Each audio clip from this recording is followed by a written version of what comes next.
So this is the corner of Park and Sherbrooke, Sherbrooke Street West. Of course, these are the very old buildings standing here. But what people don't realize about this stretch of Sherbrooke Street was that it was for a long time a very popular nightclub strip. So I'm here to talk to you a little bit about what was here. You see this big behemoth? What used to sit here was a very unique place called the Sahara Club at 374 Sherbrooke Street West. Now what this place was all about was there was a woman named Fauzia Amir. She was a belly dancing star who came to Montreal because the gambler Harry Shipp was a big fan of hers. And so she really pushed her technology, I should say her public relations, to the building would have been just like this, to some real cornball stunts, like she would ride a camel into a place to push the popularity of the belly dancing experience, which of course it was a kind of a taboo thing. There was not much fleshiness in Montreal bars at the time. So what we had was Norman Olson, who I actually personally knew. He actually wrote these cornball speeches like the role of the United Nations in peacekeeping and its relationship to belly dancing. That was the kind of nonsense that they were up to at this place. So basically what happened, the most interesting thing, it lasted from about 1960 to 1968, this club that was right here. Perhaps the most interesting thing, Jean Drapeau, the mayor, was always trying to close it down, okay? So it didn't really work because they would invoke the cultural aspect of belly dancing. So Harry Shipp was actually shot in the legs at this place.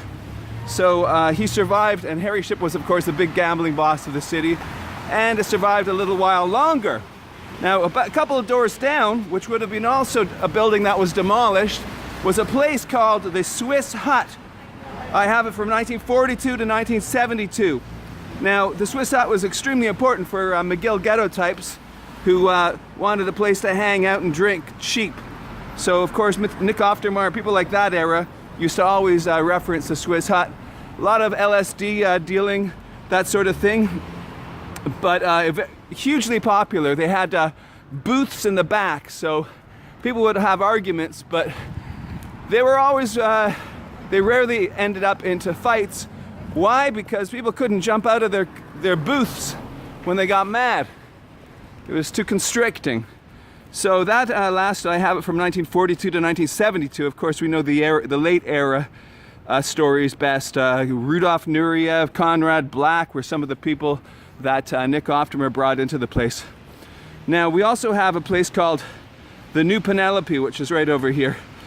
And a guy named Gary Eisencraft was a folk music impresario who really pushed music all over the place. He had a bunch of clubs, and he was just a kid, basically. Just a little boy. And his most lasting one was somewhere around here, one of these places. It was right next door to the Country Palace. Now the Country Palace, since the New Penelope did not have a liquor license, so what people would do is they'd sneak out. It was actually connected, the Country Palace was connected to this place, the New Penelope. So the biggest story about the Country Palace was October 1967. This is a West End gang kind of place, right? Two guys, Richard Murtick, he got irritated when the owner, a Greek guy, Peter Damascos, asked him for money. So what he said, he said he was going to come back with a gun. And what happened is the police were alerted, and when he actually came back with a gun, they shot him dead. Big drama, tell you, man. So they killed Murtick, and his buddy was injured, but his buddy was killed in another robbery a couple of years later. So the Country Palace is not that important, but it was over here. It's from 1966 to 1969 about. So we got over across the street. If we move over here a little farther, you see where Aylmer goes?